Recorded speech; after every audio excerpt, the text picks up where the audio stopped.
कशाच्या गप्पा मारताय? दादागिरी करणं हे तुमचं काम नाही. महेश झाडीतला शुक्राचार्य मला चांगला माहित आहे.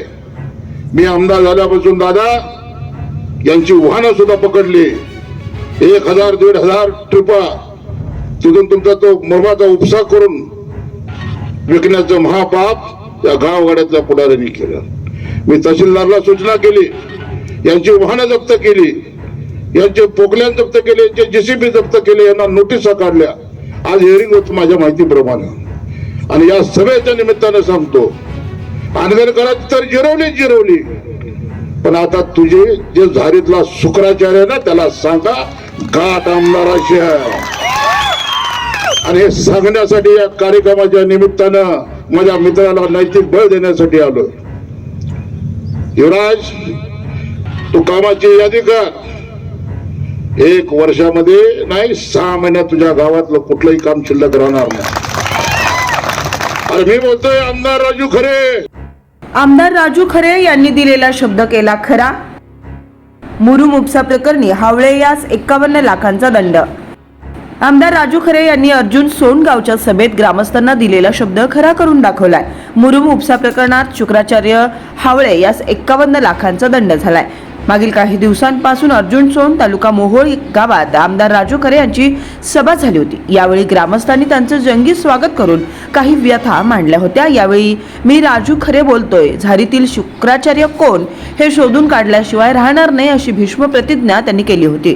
त्यानंतर अर्जुन सोन तालुका मोहोळ येथील रहिवासी महेश तुळशीराम हावळे यांनी 13 जानेवारी रोजी तहसीलदार सचिन मुळीक यांच्याकडे लिखित तक्रार केली होती. त्यानुसार हावळे यांनी त्यांच्या मालकीचा जेसीपी हायवा टिपर आणि ट्रॅक्टरच्या साह्यानं गावातीलच संभाजीनगर साठवण तलावातून बेकायदेशीरपणे 1000 ब्रास मुरमाचं उत्खनन करत स्वतःच्या फायद्यासाठी गावात अंतर्गत रस्ते करण्यासाठी वापरले.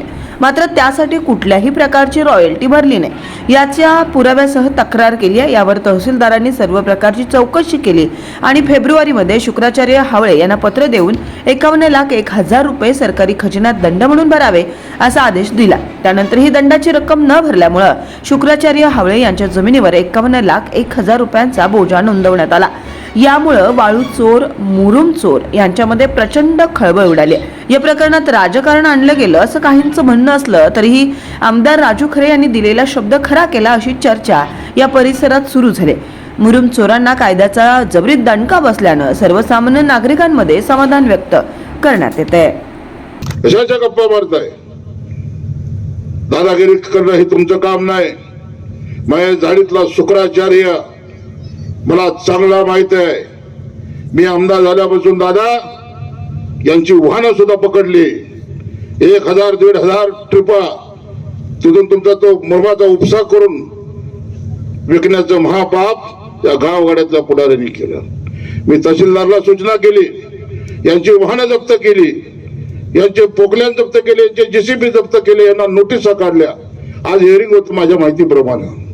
आणि या सभेच्या निमित्तानं सांगतो, आंदोलकरांची तर जिरवली, पण आता तुझे जे झारीतला शुक्राचार्य ना त्याला सांगा गाठ आमदाराशी आहे.